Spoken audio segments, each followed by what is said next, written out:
from the Ohio Valley, our Ken Coulter and Wayne Smith. We are underway. Delighted to have you with us. Walking the ball into forecourt, Brian Pesko. You know, having a point guard that runs the show on the floor is like having a great quarterback on the football field. I mean, it's like having a coach in the game. And Brian was that type of player. He was a very smart basketball player, very basketball savvy. And that is a tremendous asset to a basketball team, having that person that's thinking like the coaching staff while out on the floor.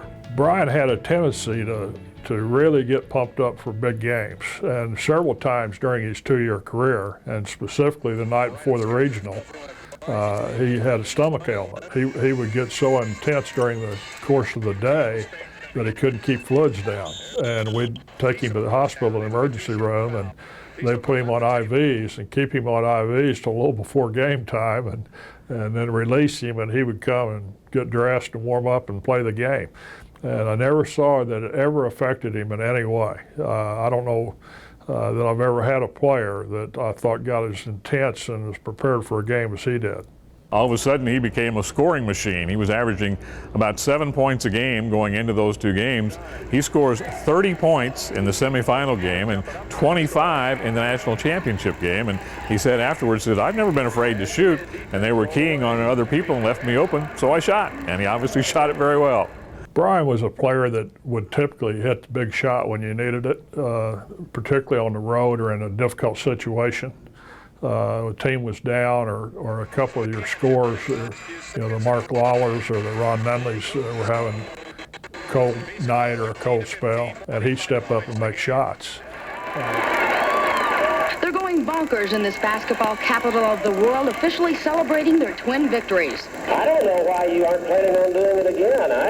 Once you got it down, I don't see why not. We had a great celebration. The multi was full of people and fans welcoming the teams back.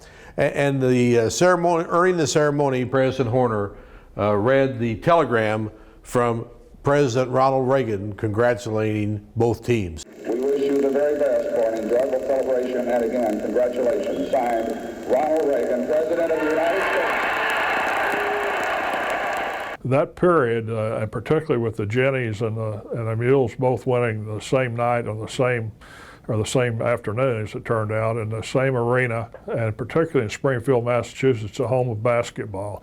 You couldn't write a script that would be better than that. Getting to 38 points, it's his high for the year. Comes the championship game. There's the final shot of the night.